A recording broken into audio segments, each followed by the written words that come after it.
देखिए class earth exercise 8A का प्रश्न है। एक कक्षा 8वीं का एनसीईआरटी मैथ का है, जिसमें आप पढ़ेंगे वर्ग समीकरण के बारे में जानेंगे। वर्ग समीकरण यानी इस चैप्टर में आप ऐसे समीकरणों का अध्ययन करेंगे जिसमें सारे समीकरण वर्ग के रूप में हल किए जाएंगे और उनका जो मान होगा दो दो मूल होगा, यानी उनके मान दो दो आएंगे। जैसे आपको हम बता दें x² - 4 = 0। देखिए वर्ग समीकरण का दूसरा रूप ही है द्विघात समीकरण, क्वाड्रेटिक इक्वेशन। वर्ग समीकरण का जो अपर रूप, दूसरा नाम आप कह सकते हैं, वह है द्विघात समीकरण। और द्विघात समीकरण का जो स्टैंडर्ड फॉर्म होता है, जिसको आप कहते हैं मानक रूप, वो होता है ax² + bx + c = 0। ये इसका स्टैंडर्ड फॉर्म है। यानी ए बी सी जो हैं ये वास्तविक संख्याएं हैं। अब वास्तविक संख्याएं क्या होती हैं? वास्तविक संख्याएं वो संख्याएं होती हैं जो परिमेय अथवा अपरिमेय दोनों हो सकती हैं। यानी A B C are belongs to real number, यानी ए बी सी का मान जो होगा वास्तविक संख्या के रूप में होगा, but A is not equals to 0। यानी in this equation A is not equals to 0। इस समीकरण में, यानी वर्ग समीकरण में या द्विघात समीकरण में जो ए होता है उसकी वैल्यू शून्य नहीं होनी चाहिए। कारण अगर इसकी वैल्यू शून्य हो जाएगी तो जब यह शून्य हो जाएगा तो यह पूरा पद शून्य हो जाएगा और द्विघात का अस्तित्व समाप्त हो जाएगा। इस कंडीशन में हम इसको द्विघात समीकरण कहने से वंचित रह जाएंगे, अर्थात द्विघात समीकरण नहीं होगा।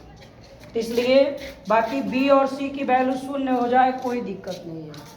जैसे यहाँ x² - 4 में आप देख रहे हो b की वैल्यू नहीं है। अगर इसको हम स्टैंडर्ड फॉर्म में राइट करेंगे तो इसका हो जाएगा स्टैंडर्ड फॉर्म x² + 0x - 4 = 0। ये इसका स्टैंडर्ड फॉर्म है। बस इतना ध्यान देना है। अब आइए वर्ग समीकरणों को हल करने के लिए आप ध्यान देंगे, किसी भी समीकरण में वेरिएबल पे पावर जितना होता है उसके उतने ही मूल अर्थात शून्य अथवा हल प्राप्त होते हैं। अगर इसके दो घात हैं, इसके वर्ग चर पर दो घात है, तो इसका दो उत्तर होगा, x का दो मान होगा। जैसे यहाँ पर x² = हम 4 लिख सकते हैं, -4 को 0 में ऐड करेंगे तो 4 होगा। अब x = वर्ग का ट्रांसफॉर्मेशन वर्गमूल होता है।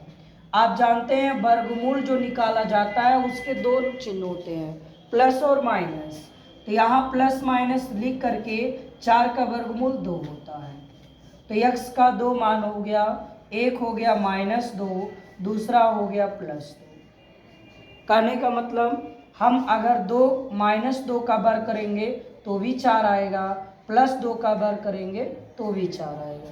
इस कारण वर्गमूल x का जो मान है, यानी 4 के वर्गमूल में 2 अंक होते हैं, यानी दो चिन्ह भी यूज होते हैं, माइनस और प्लस। अब ये आपको ध्यान में हो गया होगा। तो चूंकि 10 क्वेश्चन पढ़ाने हैं, थोड़ा सा ये कॉन्सेप्ट था, अब आपको अपने टॉपिक पे आना है। पहला समीकरण दिया हुआ है जिसको हम लोग सॉल्व करेंगे। x² - 49 = 0 दिया है। अब आप इसे हल करेंगे। देखिए किसी भी समीकरण को हल करने का मतलब क्या होता है? हल करना माने समीकरण का मूल ज्ञात करना, अर्थात वेरिएबल यानी चर का मान निकालना। तो मूल इसमें हम लोग को किसका निकालना है? x का। तो x² जिसका मान निकालना है उसको हम लोग लेफ्ट साइड में सेट कर लेते हैं, बाकी का ट्रांसफर करिए। 0 -49 आएगा तो +49 हो गया। अब हो गया x² = 49। अब हम लोग, अभी मैंने बताया है स्क्वायर का ट्रांसफर स्क्वायर रूट होता है, तो x बराबर हो गया करड़ी में 49। अब आप क्या करोगे, इसका 49 का वर्गमूल निकालोगे तो वर्गमूल में दो चिन्ह होते हैं, प्लस और माइनस। 49 देखिए, अगर आपको वर्गमूल नहीं निकालने आएगा छोटा अंक है तो हम लोग जान गए 49 7 का वर्ग है, लेकिन बड़े अंक होंगे तो आप फैक्टर कर लेंगे, गुणनखंड है, उसके बाद दो दो का जोड़ा बना देंगे। यदि आप चैनल पर नए हैं तो वीडियो इस वर्ग और वर्गमूल के हमने अपने चैनल पर अपलोड किया, पढ़ सकते हैं। अब हो गया इसका यक्स का मान क्या हो गया, यक्स बराबर हो गया +7 और -7। ये आपके दोनों क्या हो गए आंसर।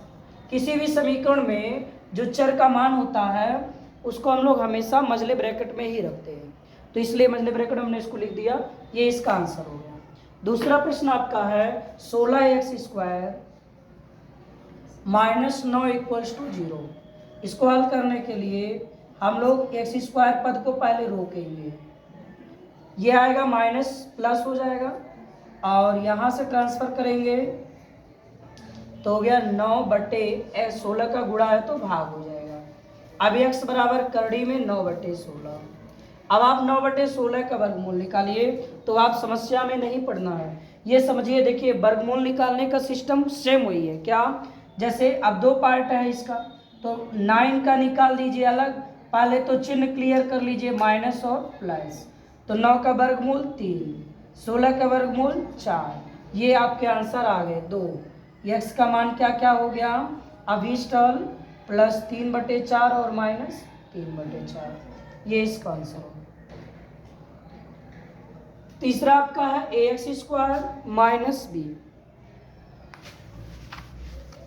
तो तीसरे प्रश्न को हल करने के लिए अब इसके बाद कुछ प्रश्न हम आपको देंगे, हल करेंगे आप।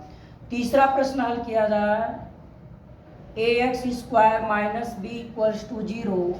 अब यहाँ पर देखिए जो कांस्टेंट लिए गए हैं वो a और b हैं, वेरिएबल x है, तो ax² बराबर -b इधर आ गया प्लस हो गया और x² बराबर b/a हो गया और x बराबर करड़ी में b/a।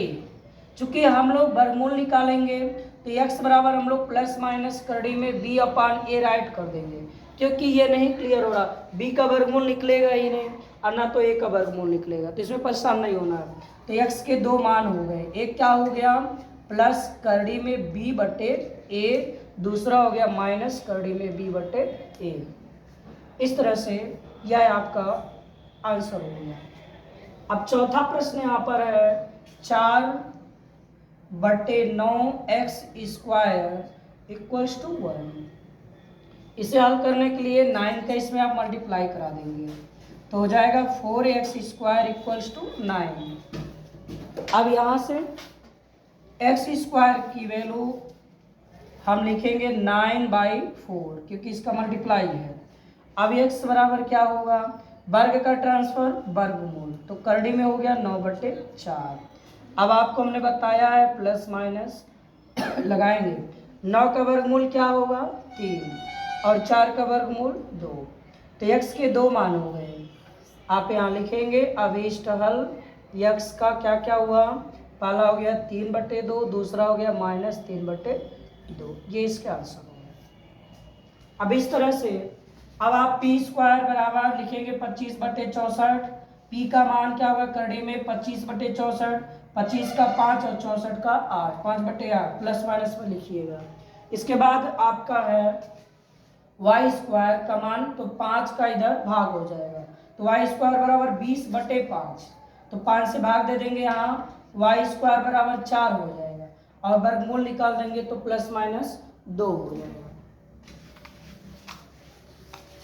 अगला क्वेश्चन आपका है 7x² बराबर 8, 7x² बराबर 8। इसको जब आप हल करेंगे तो x² बराबर आप लिखेंगे 7 और बटे 8। अब आप देखिए x² स्क्वायर का ट्रांसफर स्क्वायर रूट 8/7। देखिए वर्गमूल निकालने के लिए 8 का आप जब फैक्टराइजेशन करेंगे तो आपको मिलेगा 2 × 2 × 2/7। x बराबर इसका जोड़ा बन जाएगा, तो जिसका जोड़ा बनता है वो करड़ी से बाहर हो जाता है और 1 2 अंदर पड़ा रहेगा और ये 7 भी करड़ी में से पड़ा रहेगा। आपका यही आंसर हो गया प्लस माइनस में, यानी x का मान हो गया +2 करड़ी में 2 बटे करड़ी में 7। इसको एक तरह से और लिखा जा सकता है 2 करड़ी में 2/7। इस तरह भी बुक में आंसर दिया होगा। चूंकि दोनों की करड़ी सेम है तो एक ही करड़ी से काम हो सकता है। तो यहाँ -2 करड़ी में 2/7, ये आंसर हो गया। अगला है 5x² बराबर x² प्लस 1।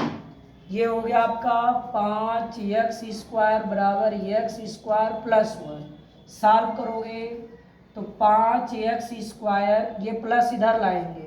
क्यों लाएंगे? क्योंकि एक जाति के हैं, इनको पहले सॉल्व कर लेंगे, इसके बाद ही आप आगे बढ़ेंगे। ये अचर पद है, इसको आप यहाँ रहने देंगे। अब हो गया 5x² में से यहाँ देखिए गुणांक 1 है, 1 को माइनस कर देंगे तो 4x² हो जाएगा। ये हो गया 1, x² बराबर 1/4। अब x बराबर करड़ी में हो जाएगा पूरा नंबर, जितना रहे लिख लीजिए। अब x का मान हो गया प्लस माइनस, 1 का वर्गमूल 1, 4 का वर्गमूल 2। तो ये आपका आंसर हो गया x बराबर +1/2 और -1/2। इस तरह से ये सारे प्रश्न आप हल कर सकते हैं। अगला देखिए यहाँ पर है 2 प्रश्न और हम सॉल्व कर दे रहे हैं। अगला प्रश्न है x बराबर x/4, तो मान बताना है x बराबर 4/x। तो देखिए वेरिएबल को पहले एक साइड में करिए, तो x का इधर भाग इधर गुणा होगा, x² बराबर 4, तो x बराबर करड़ी में 4 माइनस प्लस और 2। तो इसमें कोई नई बात नहीं है, बस थोड़ा सा ये है, इसको थोड़ा ध्यान से देखेंगे। 10वां प्रश्न है जो अंतिम है, x/5। यहाँ पे आप लिखोगे x/5 माइनस 5/x बराबर 0। सॉल्व करो तो सबसे पहला काम तो ये है, इनका लसा लेना पड़ेगा। तो लसा देखिए, जब अचर और चर का लसा लिया जाता है तो उनका गुणनफल ही लसा होता है। तो 5 और x का 5x होगा। इससे अब आप देखिए, जब भी चर और अचर वाले फ्रैक्शन यानी ये परिमेय व्यंजक कहलाएगा, ये px/qx के रूप में, यानी जब आप ऐसा लिखते थे 4/7 तो ये क्या होती थी? परिमेय संख्या। और अगर x/7 लिख दिया या 4x/7y या ऐसा कुछ भी लिखा हुआ मिल गया जिसके साथ अंकीय मान हो और वेरिएबल आ जाए वो बटे के रूप में, तो इसी को कहते हैं px/qx। ये है, but qx is not equal to 0, हर का मान 0 नहीं होना चाहिए। तो यह आपका क्या होता है? परिमेय व्यंजक होता है। तो यहाँ ये परिमेय व्यंजक है। इसको हल करने के लिए तिरछा गुणा करा दिए सीधा सीधा, यानी 5 से भाग दोगे 5 कटेगा, x का गुणा कराएंगे तो वही सिस्टम है, x गुणे x, x², 5×5=25 बराबर 0।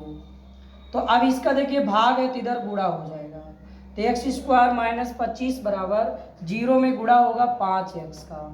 तो अब हो गया x² माइनस 25 बराबर 0 में किसी का गुणा कर दीजिए, सब 0 हो जाएगा। अब x² बराबर हो गया प्लस इधर आएगा, यानी माइनस है तो प्लस हो गया, और x बराबर हो गया करड़ी में 25। इसका वर्गमूल निकालेंगे तो प्लस माइनस 5, तो x का मान हो गया 1 + 5 1 -5। ये दोनों क्या हो गए? इसके आंसर हो गए। बस आज के लिए इतना ही। चैनल पर नए हैं तो सब्सक्राइब हो जाइए ताकि नेक्स्ट डे जो वीडियो अपलोड हो आप तक नोटिफिकेशन पहुंच जाए। थैंक्स।